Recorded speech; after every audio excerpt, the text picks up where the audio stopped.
Bigfoot, Sasquatch, Skookum, Yahoo, whatever you call it. The towering man-like ape is a folklore staple.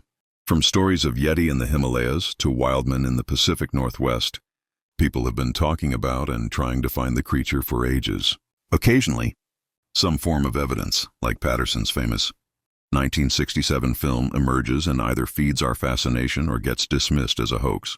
In either case, it's easy to see why believers search for proof and skeptics remain doubtful.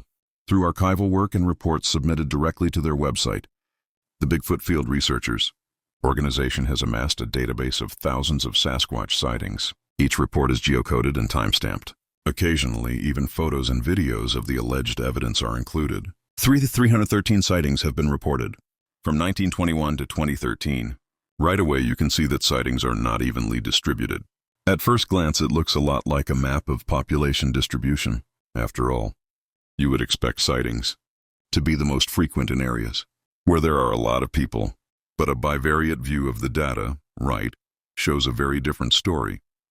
There are distinct regions where sightings are incredibly common, despite a very sparse population. On the other hand, in some of the most densely populated areas, Sasquatch sightings are exceedingly rare. Don't have a really good explanation for this. These are Sasquatch sightings we're talking about, and I'm way out of my area of expertise. Do Bigfoot experts exist?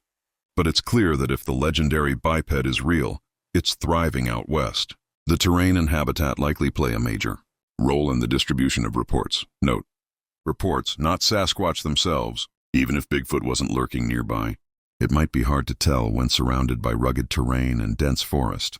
Was that a stick cracking naturally, or is a giant primate creeping around?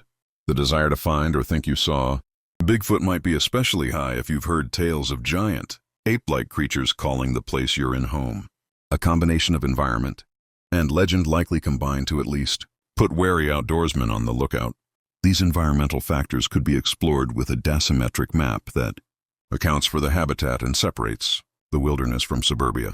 Furthermore, the population data are based on the U.S. Census, which is based on where people live, the places we live, and the places we spend the other 50% of our time at work. Traveling, camping, vacationing, etc. are very different. We don't have data for that, unfortunately. There's also inherently some bias in the report data. Being a US-based website, it is dominated by US reports, and the reporting mechanism is not precise. If coordinates are not known, would you really log a GPS? Reading while staring Squatch in the eye? The BFRO site only allows reporters to enter the nearest city. This could be many miles away.